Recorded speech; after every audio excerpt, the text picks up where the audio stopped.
Duas leis propostas na Câmara Municipal no ano passado gerou polêmica em Umuarama. Na época, a população, principalmente os jovens, chegaram a dizer que isso estava ferindo o direito de ir e vir. As leis tratam da proibição de consumo de bebidas alcoólicas em vias públicas. Projeto de lei este não aprovado pelo Poder Executivo, justificado que não havia como a Guarda Municipal fiscalizar, pois o efetivo estava desarmado.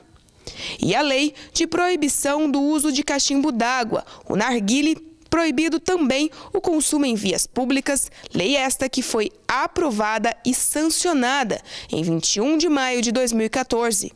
De acordo com a Polícia Militar, leis municipais são de competência à fiscalização da Guarda Municipal. Quando a gente é chamado pela Prefeitura para realizar apoio, a gente faz, mas a gente não pode prender ninguém que esteja descumprindo essa lei municipal, né?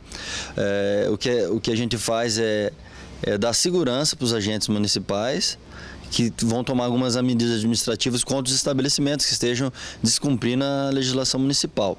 É claro que nós temos os crimes, que daí sim, se o estabelecimento estiver vendendo bebida alcoólica para menor, a gente pode fazer a prisão com base no Estatuto da Criança e do Adolescente, e da mesma forma quando alguém fornece cigarros, o próprio narguile para crianças e adolescentes.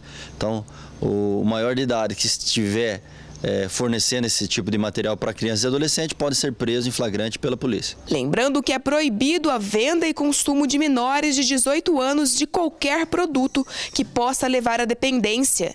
E sempre que houver um menor que sua vida possa estar em risco, o Conselho Tutelar e a Polícia Militar podem retirá-los do ambiente e encaminhá-los para os responsáveis para os procedimentos cabíveis. Qualquer substância que possa causar dependência, assim considerado como droga, seja lícita ou ilícita, a pessoa que faz a venda ou entrega gratuitamente para criança ou adolescente pode ser responsabilizado penalmente. Não existe nenhuma lei que especifique horários para o trânsito de criança e adolescente.